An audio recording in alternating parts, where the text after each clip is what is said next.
Hello friends, എല്ലാവർക്കും Kiran study സർക്കിളിന്റെ പുതിയൊരു വീഡിയോയിലേക്ക് സ്വാഗതം.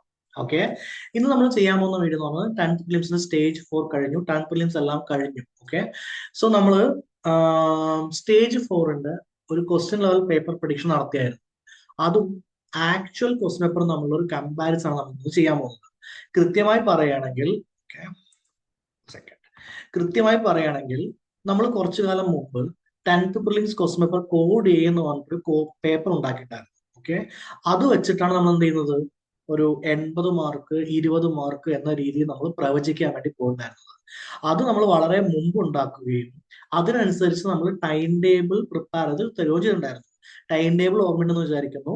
First day prelims, second day prelims plus mains, third day mains and fourth ഡേയിൽ ഏറ്റവും അതായത് സൺഡേസിൽ സിലബസുമായി ബന്ധപ്പെട്ട കറണ്ട് അഫയർ എന്ന് പറഞ്ഞിട്ട് നമ്മളൊരു 60 മാർക്കിന് എന്ത് ചെയ്യും, ക്വസ്റ്റ്യൻസ് എങ്ങനെയാണോ പറയുന്നത് അതുപോലെ വരുന്നു പറഞ്ഞത്. അതിനുശേഷം സ്റ്റേജ് 1, സ്റ്റേജ് 2, സ്റ്റേജ് 3 നമ്മൾ ഇതുപോലെ കാണിച്ചു തന്നത്. സ്റ്റേജ് 4 ചെയ്യാൻ പോകുമ്പോൾ നമ്മൾ പറഞ്ഞു ഇങ്ങനെയായിരിക്കും ക്വസ്റ്റ്യൻ വരിക. ക്വസ്റ്റ്യൻ വരാനുള്ള ഏറ്റവും ഷുവർ ഷോർട്ട് ക്വസ്റ്റ്യൻസ് ഒക്കെ നമ്മൾ ഡിസ്കസ് ചെയ്തായിരുന്നു. ഇങ്ങനെയൊക്കെ പാറ്റേൺ വന്നു എന്ന് പറഞ്ഞു. ഇനി അതും വന്ന പാറ്റേൺ നമുക്ക് എന്ത് ചെയ്യണം, ഒന്ന് കമ്പയർ ചെയ്യണം. അതാണ് നമ്മൾ ഇന്ന് ചെയ്യാൻ വേണ്ടി പോകുന്ന കാര്യം. Okay, fine. അപ്പോ ആസ് യൂഷ്വൽ പറയുന്ന പോലെ Telegram channel @Kiran study circle 123, Telegram group @Kiran study circle. Okay, fine. ഒന്ന് നോക്കാവുന്നതാണ്. ഇതിന്റെ എല്ലാ ഡീറ്റെയിൽസും ഉണ്ടാവും, അവിടെ ഉണ്ടാവും. ഓക്കെ, അപ്പൊ ഒന്നുകൂടി ജസ്റ്റ് ഒന്ന് റിവൈസ് ചെയ്യാൻ വേണ്ടിയിട്ട് നമ്മൾ പ്രിലിംസിൽ ഏകദേശം 60 ക്വസ്റ്റ്യൻസ് വരുന്ന രീതിയിൽ ചെയ്യുന്നതാണ് പറഞ്ഞിട്ടുണ്ടായിരുന്നത്. അപ്പൊ വീക്ക്ലി ടൈം ടേബിൾ നമ്മൾ എന്തുണ്ടായിരുന്നു, തന്നിട്ടുണ്ടായിരുന്നു. അത് റിവിഷൻ ചെയ്യാൻ വേണ്ടി പറഞ്ഞിട്ടുണ്ടായിരുന്നു. ഓക്കെ, നമ്മൾ ലാസ്റ്റ്, അതായത് ആ സമയത്താണ് ലാസ്റ്റ് വീക്ക്. ഓക്കെ, സോ നമ്മൾ മൊത്തം സിലബസിന് ഏകദേശം 30% കുറച്ചിട്ട് ആ 30% പഠിച്ചു കഴിഞ്ഞാൽ നിങ്ങൾക്ക് എന്ത് കിട്ടും, ഒരു 70 മാർക്സ് കിട്ടുന്ന പോലെ ഉണ്ടാവും എന്ന് പറഞ്ഞിട്ട് നമ്മൾ എന്ത് ചെയ്തു, പഠിക്കാൻ വേണ്ടി തീരുമാനിച്ചതും പഠിക്കാൻ വേണ്ടി കാര്യങ്ങൾ ചെയ്തു. ഓക്കെ, സ്റ്റേജ് 1, സ്റ്റേജ് 2, സ്റ്റേജ് 3 നമ്മൾ ഇതെല്ലാം കണ്ടിട്ടുണ്ടായിരുന്നു. ഇപ്പൊ സ്റ്റേജ് 4ലേക്ക് നമ്മൾ വന്നിരിക്കുകയാണ്. നമ്മൾ ഒരുപാട് വീഡിയോസ് കണ്ടിട്ടുണ്ട്. എന്താണ്, സ്റ്റേജ് 4ന്റെ ടഫ്നെസ്സിനെ പറ്റിയിട്ടും നോർമലൈസേഷനെ പറ്റിയിട്ടും അങ്ങനെ എല്ലാം കണ്ടിട്ടുണ്ട്. ഓക്കെ, അത് നമുക്ക് ലാസ്റ്റ് നോക്കാം. ഈ സ്റ്റേജ് 4 ടഫ് ആണോ എന്താന്നുള്ളത് നമുക്ക് എന്ത് ചെയ്യാം, നോക്കാം. Okay, fine. അപ്പൊ ആദ്യം നമ്മൾ നോക്കാൻ പോകുന്ന ഒരു കറണ്ട് അഫയർ ക്വസ്റ്റ്യൻ എന്നുള്ള ക്വസ്റ്റ്യൻ ആണ്. ലോക നഗര ദിനത്തിൽ യുനെസ്കോ 2023 പുറത്തിറക്കിയ 55 ക്രിയേറ്റീവ് നഗരങ്ങളുടെ പട്ടികയിൽ ഇടം നേടിയ സാഹിത്യ നഗരം എന്ന പദവി ലഭിച്ചായ കേരളത്തിലെ ആദ്യ നഗരം. നമ്മൾ സിലബസ് എന്ന് പറഞ്ഞ ഒരു കറണ്ട് അഫയർ ആണ്. നമ്മുടെ സിലബസുമായി ബന്ധപ്പെട്ട കറണ്ട് അഫയർ നമ്മൾ ഉണ്ടാവും, നമ്മുടെ ചാനലിൽ ഇട്ടുണ്ടാവും. അതൊന്ന് ചെക്ക് ചെയ്യുക. അതിൽ നമ്മൾ വേൾഡ് ഹിസ്റ്ററിന്ന് യുനെസ്കോ എന്ന് പറഞ്ഞ സെപ്പറേറ്റ് ആയിട്ട് എന്ത് പഠിക്കാൻ പറ്റുന്ന അതിലൊരു സംഭവമാണ് എന്ത്, സാഹിത്യ നഗരം എന്ന് പറയുന്നത്. ഡയറക്റ്റ് ആയിട്ട് എന്താണ് സിലബസ് എന്നുള്ള ക്വസ്റ്റ്യൻ ആണ്. ലിഗ്നോസാറ്റുമായി ബന്ധപ്പെട്ട ശരിയായ പ്രസ്താവന ഏതാണ്? സാറ്റലൈറ്റ് നമ്മൾ പഠിക്കാൻ പറ്റുന്നുണ്ടായിരുന്നു. എവിടെന്നാ പഠിക്കാൻ പറഞ്ഞത്, ഫിസിക്സ് എന്ന് നമ്മൾ പഠിക്കാൻ പറ്റുന്നുണ്ടായിരുന്നു. ഓക്കെ, അതിൽ വന്നിട്ടുള്ള ഒരു ക്വസ്റ്റ്യൻ ആണ്. ഓക്കെ, അർജുൻ അവാർഡ് നേടിയ ആദ്യ മലയാളി. ഇവിടെ നോക്കുക, നമ്മൾ അർജുൻ അവാർഡ് കൊണ്ട് എന്ത് ഉണ്ടാവും, ഡയറക്റ്റ് ആയിട്ട് എഴുതി വെച്ചിട്ടുണ്ടാവും. അവിടെ നിന്ന് അർജുൻ അവാർഡ് നേടിയ ആദ്യ മലയാളി. ഈ ക്വസ്റ്റ്യൻസ് എല്ലാം നമ്മൾ എഴുതിയിരിക്കുന്നത് ഫാക്ട് അല്ലെങ്കിൽ ഫാക്ട് ബേസ്ഡ് സ്റ്റേറ്റ്മെന്റ് ആണ് എഴുതിയിരിക്കുന്നത്. അപ്പൊ ക്വസ്റ്റ്യൻസ് എങ്ങനെ ചോദിക്കാൻ പറ്റുള്ളൂ, ഫാക്ട് ആയിട്ട് ചോദിക്കാൻ പറ്റും. എന്ന് വെച്ചാൽ ഒരു ക്വസ്റ്റ്യൻ ഉണ്ടാവും, 4 ഓപ്ഷൻ ഉണ്ടാവും. ഫാക്ട് അല്ലേ, ഫാക്ട് അല്ലേ, ഓക്കെ, ഫാക്ട് അല്ലേ, അതെ. അതായത് ഇത് സ്റ്റേറ്റ്മെന്റ് പോലെ ഉണ്ടെങ്കിലും ഫാക്ട് അല്ലെങ്കിൽ ഫാക്ട് ബേസ്ഡ് സ്റ്റേറ്റ്മെന്റ് അത്രയല്ലേ ഉള്ളൂ. അല്ലാതെ ഡീറ്റെയിൽ ആയിട്ട് ആലോചിക്കാനൊന്നുമില്ലല്ലോ, ഇല്ല. Fact or fact based statement. ചോദ്യം ചോദിച്ച രീതി നമ്മൾ പറഞ്ഞിട്ടുണ്ടായിരുന്നു, എങ്ങനെ ക്വസ്റ്റ്യൻ എന്ന് പറഞ്ഞിട്ടുണ്ടായിരുന്നു ഫാക്ട് അല്ലെങ്കിൽ ഫാക്ട് ബേസ്ഡ് സ്റ്റേറ്റ്മെന്റ്. ആണോ, ആണ്. ഓക്കെ അല്ലേ. നമ്മളെ പഠിച്ചത് എന്താണെന്ന് വെച്ച് കഴിഞ്ഞാൽ സാഹിത്യ അവാർഡ് 3ലും ചോദിച്ചു, ഇപ്രാവശ്യത്തിൽ ചോദിച്ചില്ല. കേരള അവാർഡ് ചോദിച്ചിട്ടുണ്ടായിരുന്നു, ചോദിച്ചില്ല. കേരളത്തിലെ മന്ത്രിമാർ ചോദിച്ചിട്ടുണ്ടായിരുന്നു, ചോദിച്ചില്ല. അങ്ങനെ കുറെ ഭാഗം എന്ത് ചെയ്തു, നമ്മളെ പറ്റിച്ചു. ഓക്കെ, പക്ഷെ എന്തായാലും നമുക്ക് എന്ത് ചെയ്ത് ക്വസ്റ്റ്യൻസ് നമ്മൾ വന്നിട്ടുണ്ട്. ഓക്കെ, ഇനി അടുത്തത് ജോഗ്രഫിയിലെ പാട്ടുണ്ട്. ഓക്കെ, ഇന്ത്യയുടെ സാമ്പത്തിക അതിർത്തിയിൽ ഉൾപ്പെടാത്തത് എന്താണ്?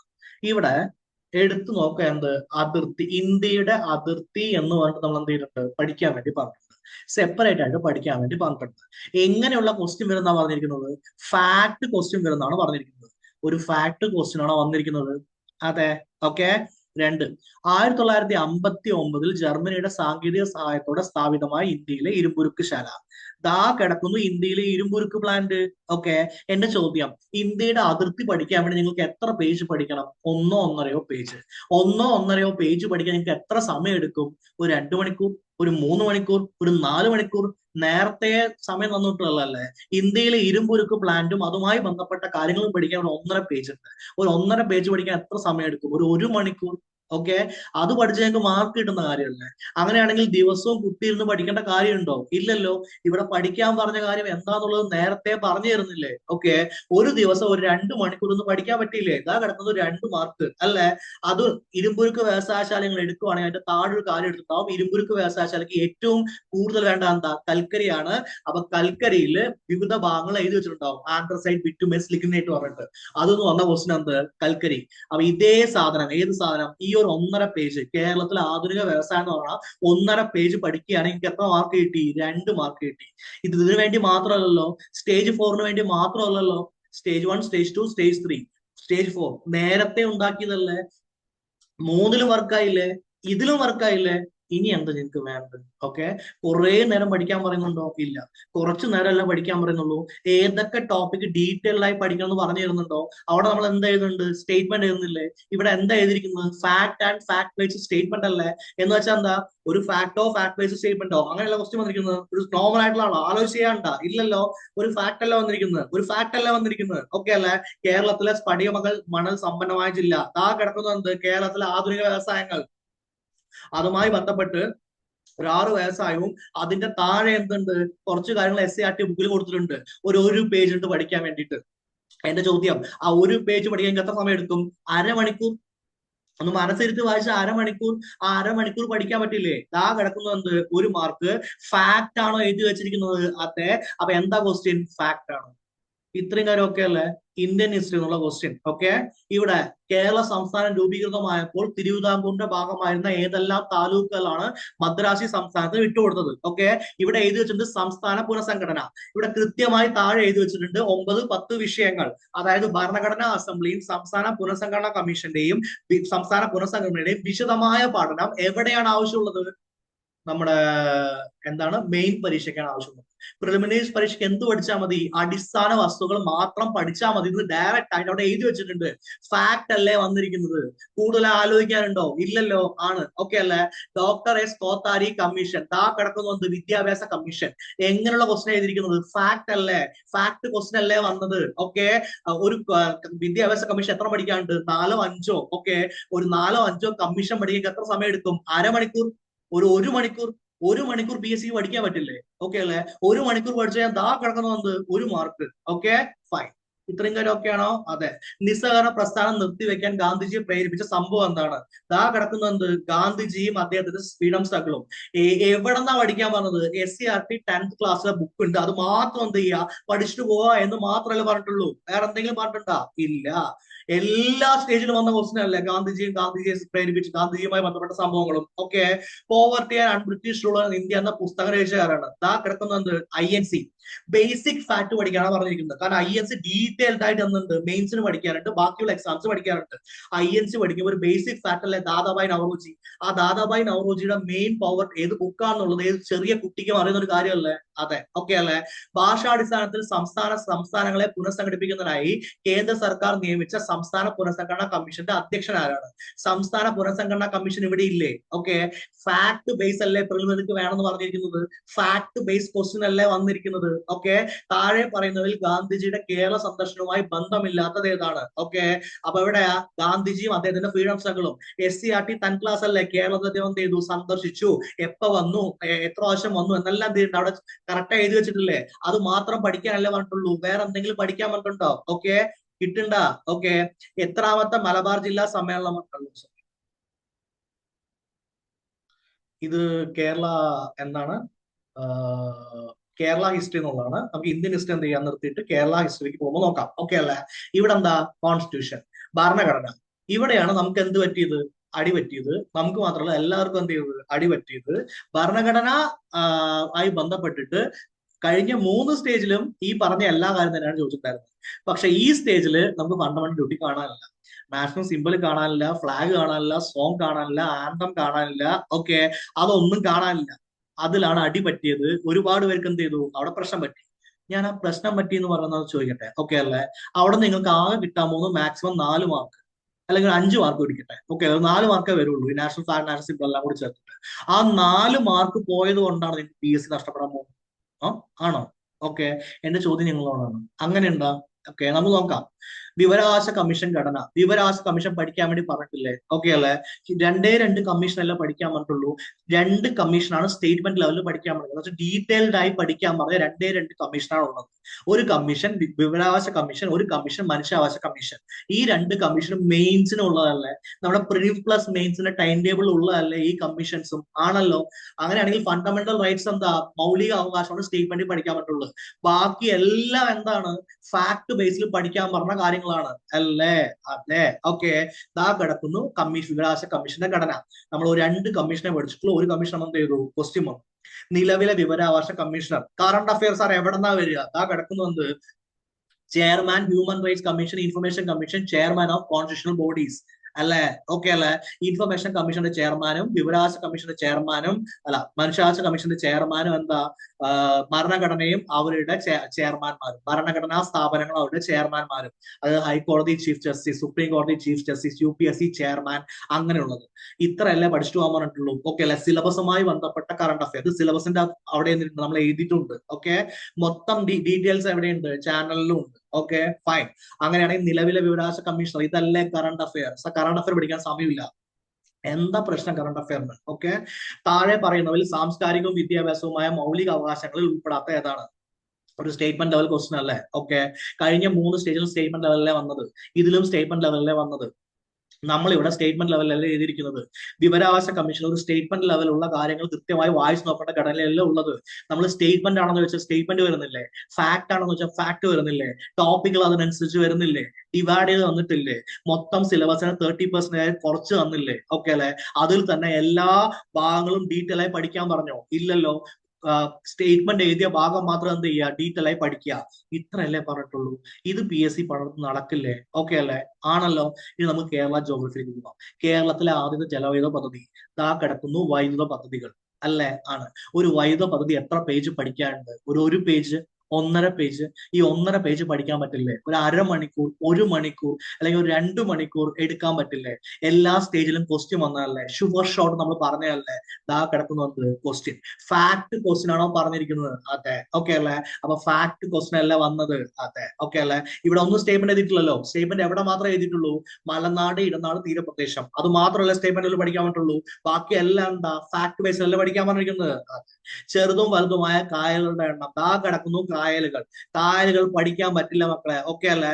കേരളത്തിലെ ഏറ്റവും ചെറിയ നദി. എല്ലാ കാര്യത്തിലും, അതായത് എന്താ, എല്ലാ സ്ഥലത്തുനിന്നും നമുക്ക് എന്ത് ചെയ്യും? എല്ലാ സ്റ്റേജിലും വന്ന ക്വസ്റ്റ്യൻ ആണ്. റിവർ ഓഫ് കേരള എന്താ? ഫാക്ട് അല്ലേ പഠിക്കാൻ പറഞ്ഞത്? നീട്ടി വലിച്ച് പഠിക്കാൻ പറഞ്ഞിട്ടുണ്ടോ? ഫാക്ട് എന്ന് പറഞ്ഞ അർത്ഥം എന്താ?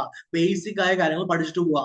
ബേസിക് ആയ കാര്യങ്ങളല്ലേ കഴിഞ്ഞ 3 സ്റ്റേജിലും ഈ സ്റ്റേജിലും ചോദിച്ചിരിക്കുന്നത്. കേരളത്തിലെ ഏറ്റവും ചെറിയ നദി ആണല്ലോ. തണ്ണീർമുക്കം പണ്ട് ഏത് കായലിലാണ് നിർമ്മിച്ചിരിക്കുന്നത്? കായൽ പഠിച്ചിട്ട് പോകാൻ പറഞ്ഞതല്ലേ? കായലുകളിൽ നിന്ന് കഴിഞ്ഞ 3 സ്റ്റേജില് 2 സ്റ്റേജിലാണ് ക്വസ്റ്റ്യൻ വന്നിട്ടുണ്ടായിരുന്നത്. ഓക്കെ, അതിന്റെ എല്ലാം ക്ഷീണം തീർക്കാൻ വേണ്ടി ഇവർ ഇതിൽ എന്ത് ചെയ്തു? ഈ സ്റ്റേജിൽ അവർ എത്ര ചോദിച്ചു? ആക്ച്വലി ഒരു 3 ക്വസ്റ്റ്യൻ എന്ത് ചെയ്ത് അങ്ങോട്ട് ചോദിച്ചു. ഇത്രയും കാര്യം ഓക്കെ അല്ലേ? അതെ, ഡൺ ആണല്ല? ഡൺ. അങ്ങനെ അടുത്ത ക്വസ്റ്റ്യൻ എന്താ? പശ്ചിമഘട്ടത്തിലെ ഏറ്റവും ഉയരം കൂടിയ കൊടുമുടി ഇതാ കിടക്കുന്നത്. മലനാട്, ഇടനാട്, തീരപ്രദേശം. മലനാട്. ഓക്കെ, കഴിഞ്ഞ ക്വസ്റ്റ്യൻ പേപ്പറിലൊന്നും എന്ത് ചെയ്യില്ല, അത്ര സ്ട്രൈക്ക് ചെയ്തില്ല. ഇപ്പൊ മനസ്സിലായി എന്തുകൊണ്ട് ഒരു ടോപ്പിക് നമ്മൾ അവിടെ എഴുതി വെച്ചിട്ടുള്ളത്. ഞാൻ ഉണ്ടാക്കുന്ന ഒരു സ്റ്റേജിന് വേണ്ടിയിട്ടാണോ? അല്ല. ഒരു സ്റ്റേജ് തുടങ്ങുന്നതിന്റെ കുറച്ച് മുമ്പാണോ ഇത് പഠിക്കണം എന്ന് പറഞ്ഞിട്ട് ഇങ്ങനെ പറയുന്നത്? അല്ല. മുമ്പേ നമ്മൾ പറയുന്നില്ലേ? മാസങ്ങൾക്ക് മുമ്പേ പറയുന്നില്ലേ? ഇപ്പോൾ തന്നെ നമ്മൾ മെയിൻസിനുള്ള എന്താ ടോപ്പിക്സ് പറഞ്ഞിട്ട് നമ്മുടെ എന്താണ് ടൈം ടേബിൾ സ്റ്റാർട്ട് ചെയ്തിട്ടില്ലേ? ക്വസ്റ്റ്യൻ പേപ്പർ പാറ്റേൺ സ്റ്റാർട്ട് ചെയ്തിട്ടില്ലേ? സെക്രട്ടേറിയറ്റ് അസിസ്റ്റന്റ് ഉള്ള പ്രിലിംസ് മെയിൻസ് നമ്മൾ സ്റ്റാർട്ട് ചെയ്തിട്ടില്ലേ? എക്സാമിന്റെ അപ്പോഴാണ് നമ്മൾ പറയുന്നത്? അല്ലല്ലോ. ഇപ്പോൾ തന്നെ സ്റ്റാർട്ട് ചെയ്ത് എക്സാമിന്റെ അപ്പോൾ എന്ത് പറയും? ക്വസ്റ്റ്യൻ പേപ്പർ ഇങ്ങനെ വരാൻ പോകുന്നത്, നമ്മൾ ഓൾറെഡി പഠിച്ച കാര്യങ്ങൾ എന്ത് ചെയ്യുക? ഇങ്ങനെ ചെയ്യുക എന്നല്ലേ പറയുന്നുള്ളൂ. ഓക്കെ, ഇനി പറ, PSC പഠിക്കുന്ന ഒരു ടഫ് ആണോ? സർ സ്റ്റേജ് 4 ഭയങ്കര ടഫ് ആണ്. എന്താണ് ടഫ് ഉള്ളത്? ആക്ച്വലി നമ്മൾ പറയുന്നത് പറയുന്ന രീതിയിലുള്ള ക്വസ്റ്റ്യൻ വരുന്നത്? യെസ്, ഞാൻ സമ്മതിച്ചു. ഓക്കെ, കോൺസ്റ്റിറ്റ്യൂഷന്റെ ഭാഗത്ത് നിന്ന് എന്താ നമ്മൾ പ്രതീക്ഷിക്കാത്ത രീതിയിലുള്ള ക്വസ്റ്റ്യൻ ആണ് വന്നിരിക്കുന്നത്. ഞാൻ സമ്മതിച്ചു. അത് മാത്രം വെച്ചിട്ടല്ലല്ലോ നമ്മൾ ഇതിലൂടെ ചെയ്യേണ്ടത് ആണ്. ഓക്കെ, എന്റെ ചോദ്യം നിങ്ങളോട് വീണ്ടും, നമ്മളൊരു പ്രിലിംസ് എക്സാമിൽ 90 മാർക്ക് സ്കോർ ചെയ്യുക എന്നുള്ളതാണ് നമ്മുടെ ലക്ഷ്യം അല്ലല്ലോ. ഇതൊരു ക്വാളിഫയിങ് എക്സാം ആണ്. നമുക്ക് 90 മാർക്ക് സ്കോർ ചെയ്യേണ്ടത് എവിടെയാ?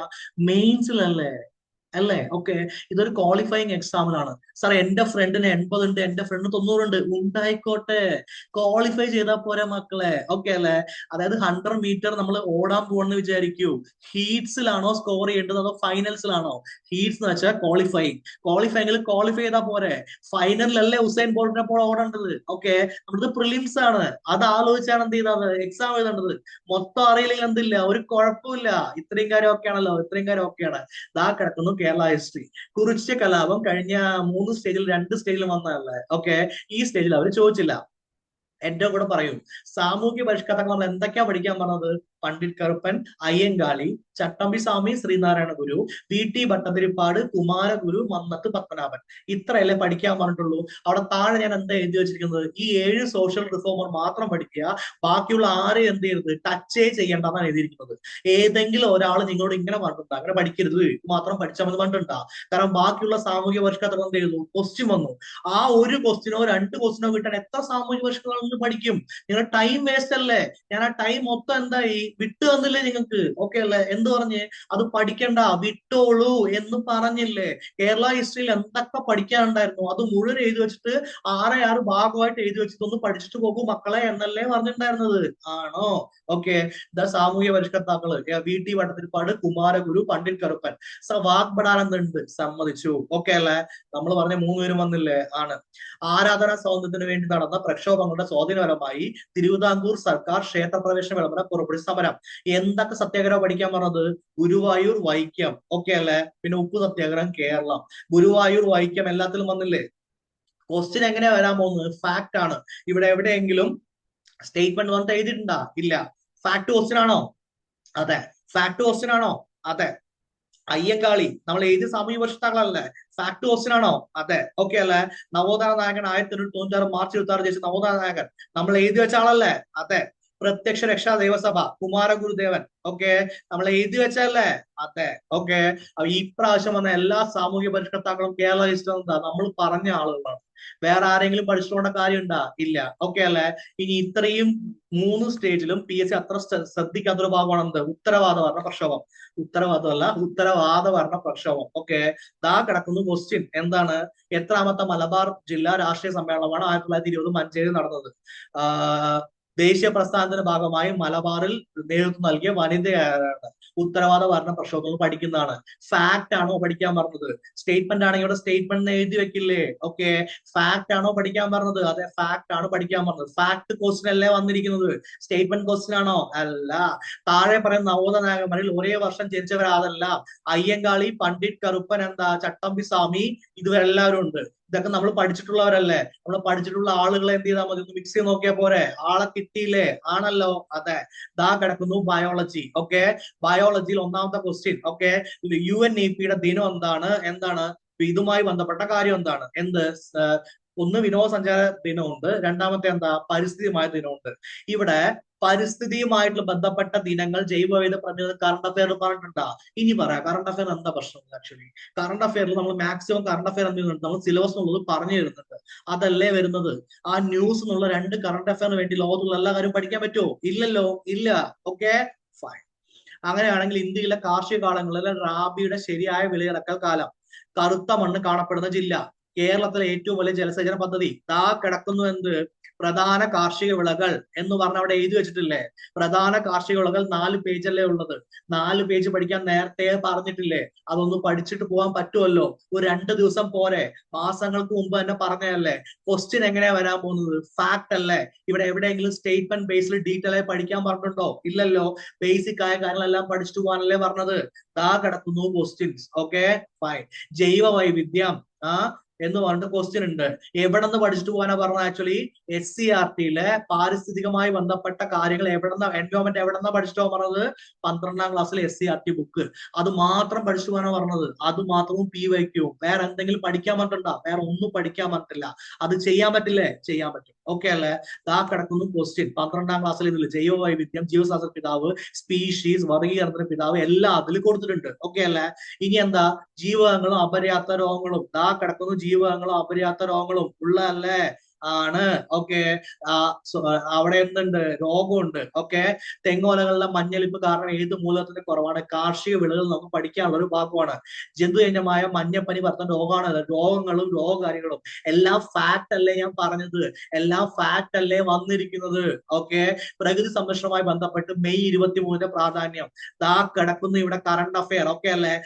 പരിസ്ഥിതിയുമായി ബന്ധപ്പെട്ട ദിവസങ്ങൾ, പ്രമേയം, പരിസ്ഥിതി ദിന പ്രമേയം, അങ്ങനെയുള്ള കാര്യങ്ങൾ. പരിസ്ഥിതിയുമായി ബന്ധപ്പെട്ട ദിവസം. ഓക്കെ അല്ലെ? ഇവിടെ മാത്രമല്ലല്ലോ, സ്റ്റേജ് 3 ചോദിച്ചില്ലേ? ഇനി എന്താ കറണ്ട് അഫയറിന് ബുദ്ധിമുട്ടുള്ളത്? എന്താ കറണ്ട് അഫയറിന് പ്രശ്നമുള്ളത്? അത്രയും സമയം ഞാൻ ലാഭിച്ചു തന്നില്ലേ? ഞാൻ നിങ്ങളോട് തൊഴിൽ വാർത്ത, തോൽവിധി മൊത്തം വായിക്കാൻ പറഞ്ഞോ? ഇല്ലല്ലോ. SCERT ബുക്ക് മൊത്തം ഇരുന്ന് രാവിലെ തൊട്ട് വൈകുന്നേരം പഠിക്കാൻ പറഞ്ഞോ? ഇല്ലല്ലോ. ഗൈഡ് മൊത്തം ഇരുന്ന് രാവിലെ തൊട്ട് വൈകുന്നേരം പഠിക്കാൻ പറഞ്ഞോ? ഇല്ലല്ലോ. ഗവൺമെന്റിന്റെ എല്ലാ സോഴ്സും എടുത്ത് രാവിലെ തൊട്ട് വൈകുന്നേരം പഠിക്കാൻ പറഞ്ഞോ? ഇല്ലല്ലോ. ഏത് പഠിക്കണമെന്ന് കൃത്യമായി പറഞ്ഞിട്ടുണ്ട്, കൃത്യമായി ചെയ്തിട്ടുണ്ട്. നേരത്തെ പറഞ്ഞിട്ടില്ലേ? ഓക്കെ അല്ലെ? അല്ലാതെ എക്സാമിന് തൊട്ടപ്പുറത്ത് വന്നിട്ട് ദാ മാരത്തോൺ, ദാ കിടക്കൂ, ദാ മാർക്ക് പിടിക്കൂ, അങ്ങനെയൊന്നല്ലേ ഞാൻ പറഞ്ഞത്. ഞാൻ എപ്പോഴാ പറഞ്ഞത്? നേരത്തെ പറഞ്ഞിട്ടില്ലേ? വളരെ ഏർലി പറഞ്ഞിട്ടില്ലേ ഇങ്ങനെയാണ് പഠിക്കണം എന്നുള്ളത്? അതിനനുസരിച്ചുള്ള ടൈം ടേബിൾ വന്നിട്ടില്ലേ? ഓക്കെ. കേരള സർക്കാരിന്റെ കീഴിൽ എന്താണ്? എന്താ പറയാ, ആരോഗ്യ പദ്ധതി. ഫാക്ട് അല്ലേ? ദാ കിടക്കുന്നു ഫാക്ട്. കേരള സംസ്ഥാന ജൈവ വൈവിധ്യ ബോർഡിന്റെ ആസ്ഥാനം. ഓക്കെ. ബോർഡുകളുടെ ആസ്ഥാനം. ദാ കിടക്കുന്നു എന്ത്? ഫാക്ട്. കാർഡിയോളജി. നമ്മൾ ആകെ ഏതൊക്കെ ഇതാ പഠിക്കാൻ പറഞ്ഞത് ഹ്യൂമൻ ബോഡിയിൽ? ഹോർമോൺ. ഇതിൽ ക്വസ്റ്റ്യൻ വന്നില്ലേ? ഐ ക്വസ്റ്റ്യൻ വന്നില്ലേ? ഇയർ ക്വസ്റ്റ്യൻ വന്നില്ലേ? പിന്നെന്താ? ഹാർട്ടും ലിവറും. ബാക്കിയെല്ലാം ഞാൻ വീടാനല്ലേ പറഞ്ഞത്. ഇതേ സ്റ്റേജിൽ മസ്തിഷ്കത്തിൽ നിന്ന് ക്വസ്റ്റ്യൻ വന്നിട്ടുണ്ട്, ഞാൻ സമ്മതിച്ചു. പക്ഷെ ഇത് മൊത്തം പഠിക്കാൻ നിങ്ങളൊന്നും ഉണ്ടാവില്ല, സമയം ഉണ്ടാവില്ല എന്ന് ഞാൻ പറഞ്ഞല്ലേ. കാരണം നമുക്ക് മെയിൻസിൽ എന്ത് ചെയ്യണം? മാർക്ക് സ്കോർ ചെയ്യണം. എന്നാൽ മെയിൻസിലുള്ള 40 മാർക്ക് ഇപ്പൊ തന്നെ നമ്മുടെ കയ്യിൽ വേണം. എന്നാലേ നമുക്ക് മെയിൻസ് ചെയ്യാൻ പറ്റുള്ളൂ. ഇതൊരു കട്ട് ഓഫ് എക്സാം അല്ലേ? നമുക്ക് ഈ ജോലി വേണ്ടേ? അതിനല്ലേ പഠിക്കേണ്ടത്. പ്രിലിംസിൽ 90 മാർക്ക് വാങ്ങി ക്ലിയർ ചെയ്തു എന്ന് പറഞ്ഞിട്ട് അവർ നമുക്ക് ജോലി തരുമോ? ഇല്ലല്ലോ. മെയിൻസിലല്ലേ ക്ലിയർ ചെയ്യേണ്ടത്. മനസ്സിലായ? ഓക്കെ. സ്ട്രാറ്റജി മനസ്സിലാവുന്നുണ്ടോ? Okay, fine, done. ഓക്കെ ആണല്ലോ. അപ്പോ എന്താ? കാർഡിയോളജി. ഇപ്പൊ ഏതാ വന്നത്? ഹൃദയം. ഓക്കെ. ഇനി എവിടെ? ഫിസിക്സിൽ ഏതരം മാധ്യമത്തിലൂടെയാണ് ശബ്ദം വേഗം സഞ്ചരിക്കുന്നത്? ശബ്ദവുമായി ബന്ധപ്പെട്ട് സ്പീഡ് ഓഫ് സൗണ്ട് എന്ന് പറഞ്ഞിട്ട് അവിടെ എഴുതി വെച്ചിട്ടില്ലേ? ഓക്കെ. അപ്പൊ അത് കൃത്യമായിട്ട് പഠിക്കാൻ പറ്റില്ലേ? എത്ര പഠിക്കാനുണ്ട്? 1 പേജോ അര പേജോ മറ്റോ പഠിക്കാനുണ്ട്. ഒരു മണിക്കൂർ എടുത്ത് പഠിക്കാൻ പറ്റില്ലേ? ഓക്കെ അല്ലെ? ഫാക്ട് അല്ലേ എഴുതിയിരിക്കുന്നത്? ആണ്. ആറ്റത്തിന്റെ പ്ലം പുഡിംഗ് മാതൃക അവതരിപ്പിച്ചത് ആരാണ്? ആറ്റത്തിന്റെ atom models and scientist. Fact അല്ലേ അവിടെ എഴുതിയിരിക്കുന്ന? ഒരു ഫാക്ട് പഠിക്കാൻ വേണ്ടി പറ്റില്ലേ? ഓക്കെ. ഏത് ലോകത്തിന്റെ അയിരാണ് കലാമിൻ? ദാ കിടക്കുന്നു അയിരുകളും ധാതുക്കളും. ഫിസിക്സ് പാട്ടെന്ന് കെമിസ്ട്രി പാട്ട് നമ്മൾ എഴുതി വെച്ചല്ലേ? ഫാക്ട് അല്ലേ പഠിക്കാൻ പറഞ്ഞത്? ഫാക്ട് ക്വസ്റ്റ്യൻ ആണോ? നമ്മൾ എങ്ങനെയാണോ ക്വസ്റ്റ്യൻ പറഞ്ഞിരിക്കുന്ന അതേ മോഡലല്ലേ ക്വസ്റ്റ്യൻ വരുന്നത്? ഫാക്ട് ആണെങ്കിൽ ഫാക്ട്, സ്റ്റേറ്റ്മെന്റ് ആണെങ്കിൽ സ്റ്റേറ്റ്മെന്റ്. എന്തുകൊണ്ടാണ് ഞാൻ അസേർഷൻ റീസണും അല്ലെങ്കിൽ എന്താ അനാലിസിസ് ക്വസ്റ്റ്യൻ ഒന്നും ഇതിൽ എഴുതാറുന്നത്? അങ്ങനെ ഒരു ക്വസ്റ്റ്യൻ പ്രിലിംസിന് വരില്ല. ആ ക്വസ്റ്റ്യൻ എവിടെയാ വരിക? മെയിൻസിനാണ് വരിക. അപ്പോൾ അതിനനുസരിച്ചുള്ള സ്ട്രാറ്റജി ഫിക്സ് ചെയ്തിരിക്കുന്നത്. അതെ. മൈക്രോഫോൺ നടത്തുന്ന ഊർജ്ജ പെരുമാറ്റം. ഓക്കെ ആണല്ലോ. ഇനി എനിക്ക് നിങ്ങളോടുള്ള ചോദ്യം, അപ്പൊ KPSM മെത്തേഡ് വർക്ക് ചെയ്യുന്നുണ്ടായില്ല? നിങ്ങൾ തന്നെ പറ. ഓക്കെ അല്ലെ? വർക്ക് ചെയ്യുന്നുണ്ടല്ലോ. നിങ്ങൾ ഒരുപാട് യൂട്യൂബ് വീഡിയോ വിശകലനമൊക്കെ ചെയ്തല്ലോ. ഇതുപോലെ എന്തെങ്കിലും വിശകലനം നടന്നിട്ടുണ്ടോ? ഓക്കെ. ഏതെങ്കിലും ഒരു സ്ഥാപനം നിങ്ങൾ ഇങ്ങനെ PSC പഠിച്ചാൽ മതി പറഞ്ഞിട്ടുണ്ടോ? ഏതെങ്കിലും ഒരു സ്ട്രാറ്റജി ഇങ്ങനെ സ്ട്രാറ്റജി ഒന്നും തന്നിട്ടുണ്ടോ? ഓക്കെ അല്ലെ? ഇനി പറ, PSC പരീക്ഷ നിങ്ങൾക്ക് എളുപ്പമാക്കിയില്ലേ? ഓക്കെ അല്ലെ? സ്മാർട്ട് ആയിട്ട് PSC പരീക്ഷ നടത്തിയില്ലേ? നമ്മുടെ പ്രവചനങ്ങളിൽ ഏകദേശം 60 ചോദ്യങ്ങൾ വന്നില്ലേ? ഇപ്പൊ എല്ലാവരും ഞെട്ടിത്തരിച്ചിരിക്കുകയാണ്. എന്ത്? സ്റ്റേജ് 4. സ്റ്റേജ് 4ന്ന് 53 ക്വസ്റ്റ്യൻ എന്താ? നമ്മുടെ എക്സാം പാറ്റേൺ എന്നാണ് വന്നിരിക്കുന്നത്. എങ്ങനെയാണോ ക്വസ്റ്റ്യൻ പറഞ്ഞ ആ മോഡൽ അല്ല. ക്വസ്റ്റ്യൻ വന്നത് മാത്രമല്ല, ഞാൻ ക്വസ്റ്റ്യൻ മോഡൽ കൂടി പറഞ്ഞു തരുന്നുണ്ട്. ക്വസ്റ്റ്യൻ മൊത്തം സിലബസ് എന്ത് ചെയ്തിട്ടുണ്ട്? 30% കുറച്ചിട്ടുണ്ട്. അത് തന്നെ എല്ലാം എന്ത് ചെയ്തിട്ടില്ല? ഡീറ്റെയിൽ ആയി പഠിക്കാൻ പാടില്ല. എത്ര സ്റ്റേപ്പിന് ഞാൻ എഴുതിയിട്ടുണ്ട്? നിങ്ങൾക്ക് ചെക്ക് ചെയ്യാം, ചാനലിൽ വന്ന് ചെക്ക് ചെയ്യാം. എത്ര സ്റ്റേപ്പിന് ഞാൻ എഴുതാൻ പറഞ്ഞിട്ടുണ്ട്? എത്ര സ്റ്റേപ്പിന് ക്വസ്റ്റ്യൻ പഠിക്കാൻ പറഞ്ഞിട്ടുണ്ട്? 2-3 അല്ലേ പഠിക്കാൻ പറഞ്ഞുള്ളൂ. ഓക്കെ അല്ലെ? എക്സാം ടഫ് അല്ലേ? എന്നിട്ടും നമ്മൾ എന്താ 53 ക്വസ്റ്റ്യൻ വന്നില്ലേ? ഇതിൽ ഗണിതവും റീസണിങ്ങും ഉണ്ടോ? ഇല്ലല്ലോ. അതൊന്നൊരു 15 മാർക്ക് വാങ്ങി. എത്ര മാർക്ക് വാങ്ങി? 68. ഓക്കെ. നിങ്ങളുടെ കഴിവ് വെച്ച് ഒരു 5 മാർക്ക് വാങ്ങിയ 73 മാർക്ക്, 2 മാർക്ക് എക്സ്ട്രാ 75. നമ്മുടെ മിഷൻ എത്രയായിരുന്നു? 70 മാർക്ക്. കട്ട് ഓഫ് എത്രയാ? ഒരു 60-65 ഇപ്പോഴത്തെ സിറ്റുവേഷൻ വെച്ചിട്ട്. ഓക്കെ ആണല്ലോ. 55 55 മുതൽ 65 വരെയാണ് കഴിഞ്ഞ കാലങ്ങളെല്ലാം നമ്മൾ കട്ട് ഓഫ് കണ്ടിരിക്കുന്നത്. ഒരു 60 നമ്മൾ എന്ത് ചെയ്യുന്നുണ്ട്, കട്ട് ഓഫ് പ്രതീക്ഷിക്കുന്നുണ്ട്. സർ നോർമലൈസേഷൻ എങ്ങനെയാ, എന്താ നടക്കാൻ പോകുന്നത്? എനിക്ക് എന്റെ ഫ്രണ്ടിന് എന്തുണ്ട്, 90 മാർക്ക് ഉണ്ട്, എന്റെ ഫ്രണ്ടിന് 80 മാർക്ക് ഉണ്ട്. നമുക്ക് അതൊന്നും അല്ലല്ലോ ഇമ്പോർട്ടന്റ്. നമ്മുടെ ഇമ്പോർട്ടന്റ് ആയ കാര്യം എന്താ? ഓക്കെ, നമുക്ക് ഈ പ്രിലിംസ് ക്ലിയർ ചെയ്യണം. അതിന് അവർ നോർമലൈസേഷൻ നടത്തുവാണെങ്കിൽ നമ്മൾ ആ മാർക്കിന്റെ ഒരു റേഞ്ചിൽ വന്നിട്ടുണ്ടാവണം. എന്നാൽ നമുക്ക് എന്ത് ചെയ്യുള്ളൂ, നോർമലൈസേഷനിൽ ആ മാർക്ക് കിട്ടുള്ളൂ. നോർമലൈസേഷൻ എങ്ങനെയാ നടക്കുന്നുള്ളത് PSCക്കും ദൈവത്തിനും അല്ലാതെ വേറെ ഒരാൾക്കും എന്ത് ചെയ്യില്ല, അറിയില്ല. അപ്പൊ അതുകൊണ്ട് അതിനെക്കുറിച്ച് ഓർത്ത് ടെൻഷൻ അടിക്കാതെ നമുക്ക് ലക്ഷ്യമായിട്ടുള്ള നമ്മൾ മിഷൻ 70 എന്ത് ചെയ്യുക, നേടിയെടുക്കുക. അത്രയല്ലേ വേണ്ടുള്ളൂ. കഴിഞ്ഞ 3 സ്റ്റേജിലും 60 ചോദ്യം കാണിച്ചു തന്നില്ലേ? ഓക്കെ അല്ലെ? ഈ സ്റ്റേജ് ടഫായിട്ട് കൂടി 53 ചോദ്യം കാണിച്ചു തന്നില്ലേ? ഒരു എക്സാം എളുപ്പമായില്ലേ? നേരത്തെ പറയുന്നില്ലേ പഠിക്കാൻ വേണ്ടിയിട്ട്? മാസങ്ങൾക്ക് മുമ്പേ ടൈം ടേബിൾ തരുന്നില്ലേ? ഓൾറെഡി നിങ്ങളുടെ കയ്യിൽ മെയിൻസിനുള്ള ടൈം ടേബിൾ സ്റ്റാർട്ട് ചെയ്തിട്ടില്ലേ? ഓൾറെഡി നിങ്ങളുടെ കയ്യിൽ സെക്രട്ടേഴ്സിന്റെ ടൈം ടേബിൾ സ്റ്റാർട്ട് ചെയ്തിട്ടില്ലേ? Sales assistant time table start ചെയ്യാൻ പോവുകയാണ്. ഇതൊക്കെ നമ്മൾ ചെയ്യുന്നില്ലേ? ഓക്കെ അല്ലെ? ഇനി എന്താ PSC പഠിക്കാൻ ബുദ്ധിമുട്ട്? ഓക്കെ, അപ്പൊ മെയിൻസ് പരീക്ഷയ്ക്ക് തന്നെ 40 മാർക്ക് നിങ്ങളുടെ കയ്യിലുണ്ട്. അതെന്ത് ചെയ്താൽ മതി, റിവൈസ് ചെയ്താൽ മതി. കറണ്ട് അഫയർ ലോകത്തിലെ എല്ലാ കാര്യം പഠിക്കണോ? വേണ്ടല്ലോ. ഞാൻ സിലബസ് എന്നുള്ള കറണ്ട് അഫയർ എന്ത് ചെയ്തിട്ടുണ്ട്, കൃത്യമായി എഴുതി വെച്ച് ഇതൊക്കെയാണ് പഠിക്കേണ്ടത് എന്ന് പറഞ്ഞിട്ടുണ്ട്. അപ്പൊ കറണ്ട് അഫയേഴ്സിന്റെ പഠനം എളുപ്പമാക്കിയില്ലേ? Okay fine. അപ്പൊ ഇതിന്റെ ഈ KPSM മെത്തേഡിന്റെ ഗുണം എന്താ?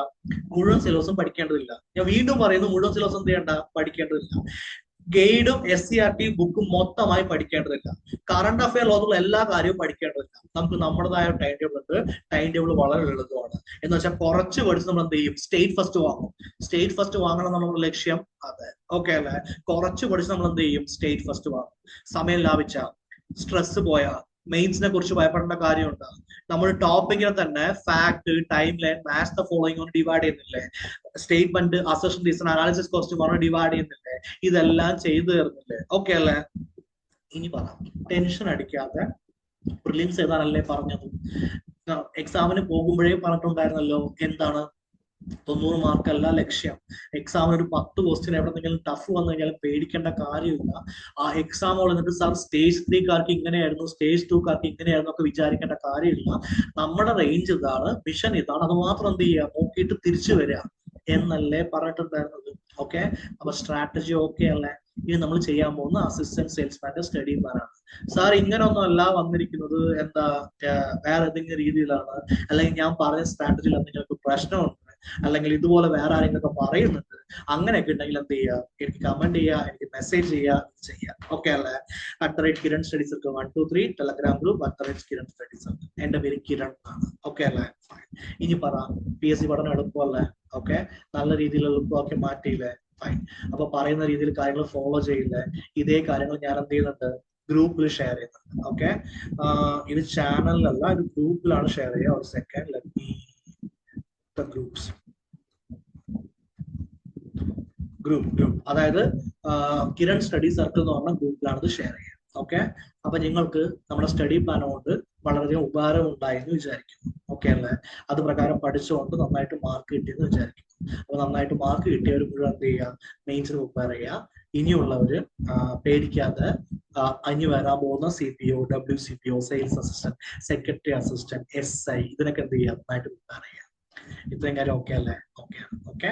അപ്പൊ നിങ്ങൾക്ക് ഈ സ്ട്രാറ്റജിയെല്ലാം ഇഷ്ടപ്പെട്ടു എന്ന് വിചാരിക്കുന്നു. അപ്പൊ സ്ട്രാറ്റജിയെ കുറിച്ചുള്ള അഭിപ്രായം കമന്റ് ചെയ്യുക, അല്ലെങ്കിൽ മെസ്സേജ് അയക്കുക. ഓക്കെ, ഗ്രൂപ്പിൽ പോസ്റ്റ് ചെയ്യുക, എന്താണെന്ന് പറയാം. ഓക്കെ, അപ്പൊ നമുക്ക് ഇതേപോലെ ഒരു വീഡിയോ ആയിട്ട് വീണ്ടും കാണാം. അതുവരയ്ക്കും ബൈ, ടേക്ക് കെയർ, നന്നായി പഠിക്കുക. ആസ് യൂഷ്വൽ ഞാൻ പറയുന്ന പോലെ എന്ത് ഡൗട്ട് ഉണ്ടെങ്കിലും ചോദിക്കുക. എക്സാമുകളിൽ പോയിട്ട് ഡൗട്ട് വരുന്നതിനേക്കാളും നല്ലത് എന്താണ്, പഠിച്ചതിന് ശേഷം എക്സാമുകളിൽ പോയിട്ട് എല്ലാം ടിക്ക് ചെയ്ത് ടോപ്പ് ആവുന്നതാണ്. ഇത്രയും കാര്യം ഓക്കെ ആണല്ലോ? So once again bye, take care.